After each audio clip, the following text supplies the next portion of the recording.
allies. There would be increase of terror attacks, including on American soil, and widespread sabotage of oil production in the Persian Gulf. Hezbollah in southern Lebanon would renew attacks on northern Israel. War with Iran would trigger a long and widening regional conflict that, by the time it was done, would terminate the American empire and leave it in its wake mounds of corpses and smoldering ruins. Let's hope a miracle to pull us back from this Dr. Strangelove self-immolation. Let us hope for a miracle to pull us back from this Dr. Strangelove self-immolation, writes Chris Hedges here. So, yeah, it's really a crazy situation, to which Iran has vowed harsh retaliation, but it's already reeling under the crippling economic sanctions imposed by the Trump administration when it unilaterally withdrew in 2018 from the Iran nuclear arms deal. And this is something that we've seen happen time and time again. The fact that the U.S. making these agreements and breaking them, severely damaging their standing in the world stage, and being pretty much saying to leaders, like, why in the world would you ever want to do any kind of a deal with the United States if this is what you're at? Like, this is what you're going to get. You're not going to get anything good. This is what you're going to get. Like, you're going to get a complete and utter lack of commitment from the United States if you decide to, for some odd reason, do a deal with us to maybe get rid of your nuclear weapons like they did with Gaddafi. And yeah, like that's the broader picture, but still very, very scary stuff here. Tensions in Iraq between the U.S. and Shiite majority at the same time have been escalating. On December 27th, because Katyusha rockets were fired at a military base in Kirkuk, where U.S. forces are stationed. An American civilian contractor was killed and several U.S. military personnel were wounded. The U.S. responded on December 29th by bombing sites belonging to Iranian-backed Kataib Hezbollah militia. 2 days later, the Iranian-backed militias attacked U.S. embassies in Baghdad, vandalizing and destroying parts of the building and causing its closure. But this attack will soon look like child's play. Yeah, if he's right here, if he's even close to right, like the conversations or the consequences really could be devastating. Iraq, after our 2003 invasion and occupation, has been destroyed as a unified country. Its once modern infrastructure is in ruins. Warring militias and ethnic factions have carved out competing and antagonistic enclaves, and at the same time, the war in Afghanistan is lost, as the Afghanistan Papers, published by the Washington Post, detail. Libya is a failed state. Yemen, after 5 years of unrelenting Saudi airstrikes and a blockade, is enduring one of the world's worst humanitarian disasters. The moderate rebels we funded and armed in Syria at a cost of $500 million, after instigating a lawless reign of terror, have been beaten and driven out of the country. The monetary cost for this military folly, the greatest strategic blunder in American history, is between $5 trillion and $7 trillion. Think about what we could have done with all that money. Oh my gosh. Like, it's criminal what has been done. Like, it's insane. It's just, yeah, giving them depiction in Iraq, its electrical and water services are at best erratic. High unemployment, discontent over widespread government corruption has led to bloody street protests. Like, this has been a massive destabilization in countries 6,000 miles across the sea. Like, this is wow, we have pretty much dumped $7 trillion into conflicts with the Middle East. It's just insane what has happened here. And the fact that so many people are just not worked up about it, or maybe not even aware of what could have been done with that money.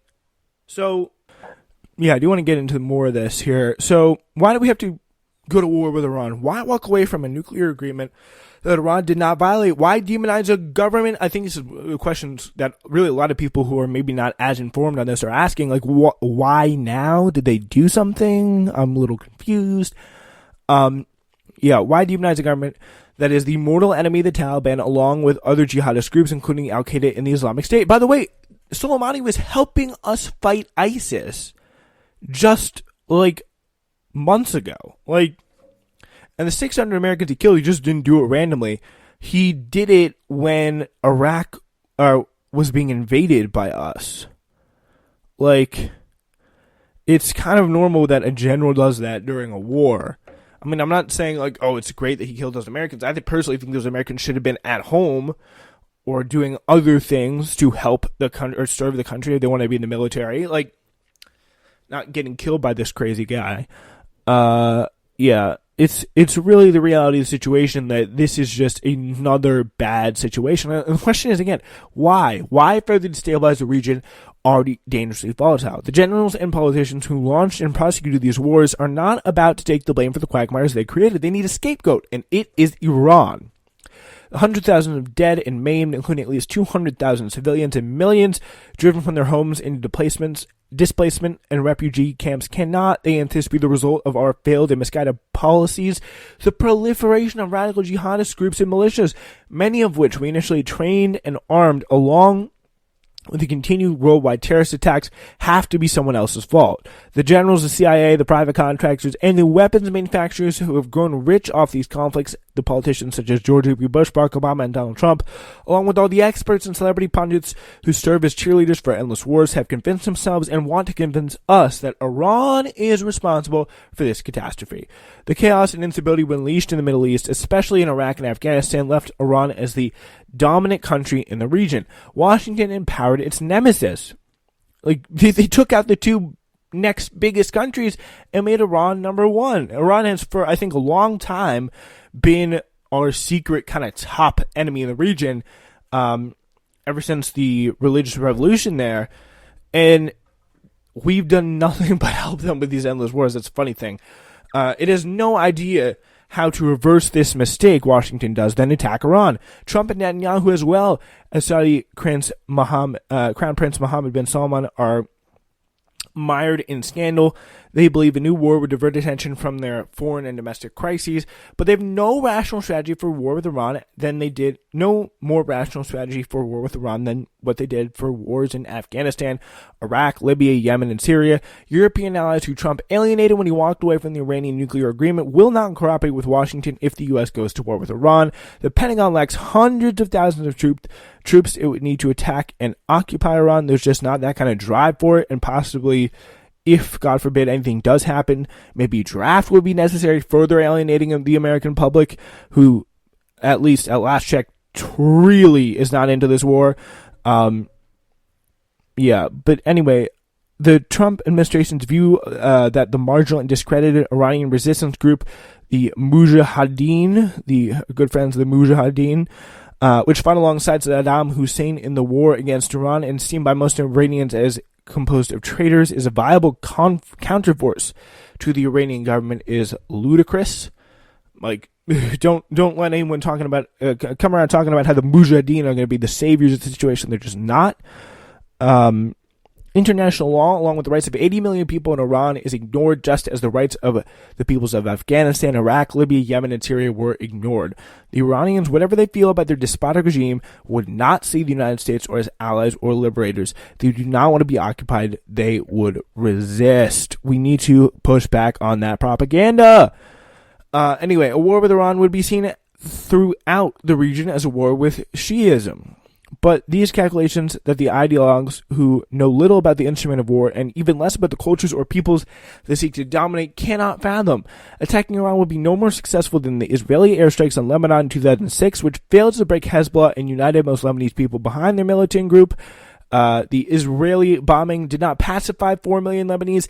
What will happen if we begin to pound a country of 80 million people whose landmass is 3 times the size of France?